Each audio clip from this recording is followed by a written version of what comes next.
ప్రకాశం barrage కి భారీ damage చేయాలన్న ఉద్దేశంతోనే బోట్లను లింక్ చేశారని మంత్రి నిమ్మల రామానాయుడు అన్నారు. బోట్లని 2 ముక్కలుగా చేసి వాటిని ఎయిర్ బెలూన్ సహాయంతో పైకి తీస్తామని మంత్రి నిమ్మల రామానాయుడు తెలిపారు.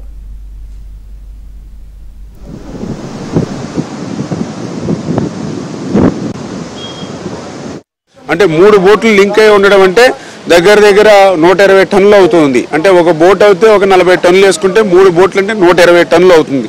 అంటే మాకు అనిపిస్తూ ఉంది నిజంగా మనం ఏదైతే కుట్ర అని అనుమానాలు ఏదో వ్యక్తం చేస్తూ ఉన్నామో అది నిజమవుతున్నట్టుగా.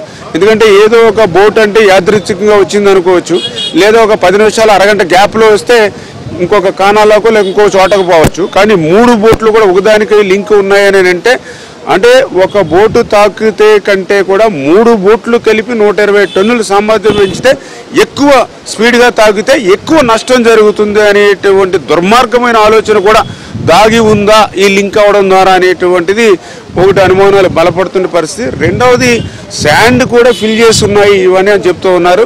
అంటే ఆ శాండ్తో ఉంటే ఇంకా వెయిట్ కూడా పెరిగి ఇంకా బలంగా తాకేటువంటి విధంగా కూడా కనిపిస్తూ ఉంది. ఎందుకంటే మేము టెక్నాలజీ వీళ్ళ ఇంజనీర్లు అందరూ కూడా కష్టపడి ఇప్పుడు కౌంటర్ వెయిట్స్ 3 దెబ్బతిన్నాయి. కౌంటర్ వెయిట్లే అసలు బద్దలైపోయి రెండింటికి చాలా ఇంపాసిబుల్. అసలు ఎంత ఫోర్స్ ఉందో నిజంగా ఒక్కొక్కటి 15 టన్నులు ఒక్కొక్క కౌంటర్ వెయిట్. అటువంటి కౌంటర్ వెయిట్లే 2 ముక్కలు చేసింది. నిజంగా అవి కనుక సెంటర్ ఫిల్లర్కి తగిలి ఉంటే ఈరోజు ఈ బ్యారేజ్ మీద మీరు నేను నిలబడి ఉండేవాళ్ళం కాదు.